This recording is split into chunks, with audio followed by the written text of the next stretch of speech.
Международная олимпиада школьников Туймаада ежегодно проводится в Якутии с 1994 года. Общее число участников за эти годы насчитывает 3134 участника из 17 зарубежных стран и 24 регионов Российской Федерации. Надо отметить, что так же, как и в прошлые годы, по математике, физике и химии соревнования будут проводиться по двум лигам. По лиге юниоров и по старшей лиге. По информатике у нас будет тоже одна лига.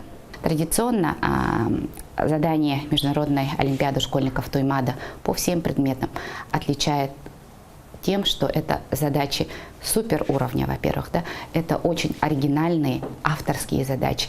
Авторами задач являются не только профессорско-преподавательский состав нашего Северо-Восточного федерального университета, это и преподавательский и научный состав ведущих университетов нашей страны и ведущих университетов, иногда и зарубежных стран. На этом мероприятии встречаются сильнейшие школьники не только нашей страны, но и зарубежных стран. Это, во-первых, решение интересных, творческих задач. Это общение со сверстниками, это общение с членами жюри, членами методических комиссий.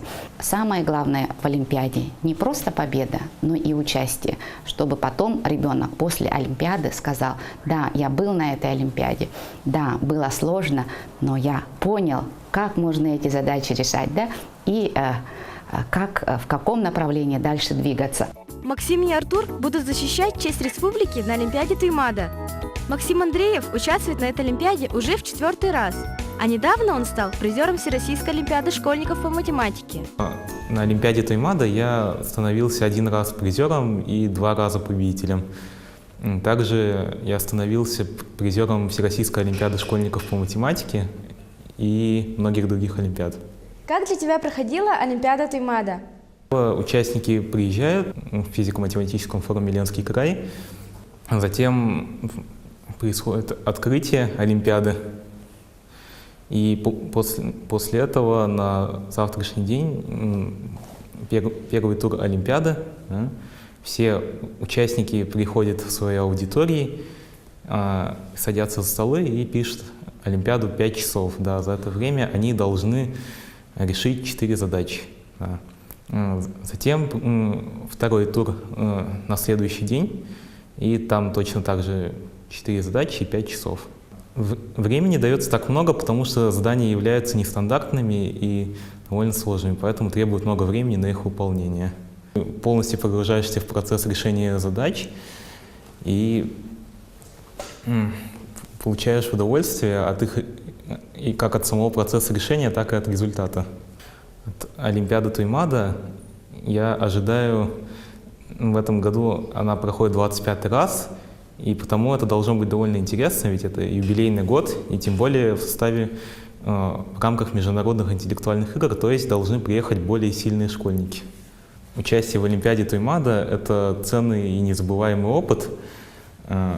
Я хотел бы пожелать участвовать, выступить как можно успешнее и как можно лучше представить свою команду на этой Олимпиаде. А для Артура Конешникова прошлый год в Олимпиаде стал дебютным. Несмотря на то, что это только начало его пути, Артур уже стал призером Всероссийской олимпиады школьников по химии. Олимпиада Туймаада по химии проводится в 2 тура. Первый тур, он теоретический, и мы там решаем задачи. И второй тур, он может быть кому-то более интересный, это экспериментальный тур. Мы работаем там с веществами и делаем анализ. На Олимпиаде Туймаада мне немного не хватило баллов до бронзы, но я не разочаровался и не сдался, и поехал на Всероссийскую олимпиаду школьников по химии и стал там призером. В прошлом году на Олимпиаде Туймаада я был в 8 классе, и поэтому мне было сложно тягаться с 9-классниками, так как они имеют больше опыта. И в химии это имеет достаточно большое значение. Но я сейчас в 9 классе. Я набрался опыта и уверен в своих силах на этих международных интеллектуальных играх. В этом году приедут достаточно сильные команды из Татарстана, Москвы и многих других регионов и стран. Поэтому мне нужно сейчас очень много читать, очень много решать задачи. Кстати, задачи — это очень важная вещь в Олимпиадах. Олимпиады – это сложно и ответственно, но я уверена, что наши ребята покажут отличный результат. До встречи на международных интеллектуальных играх!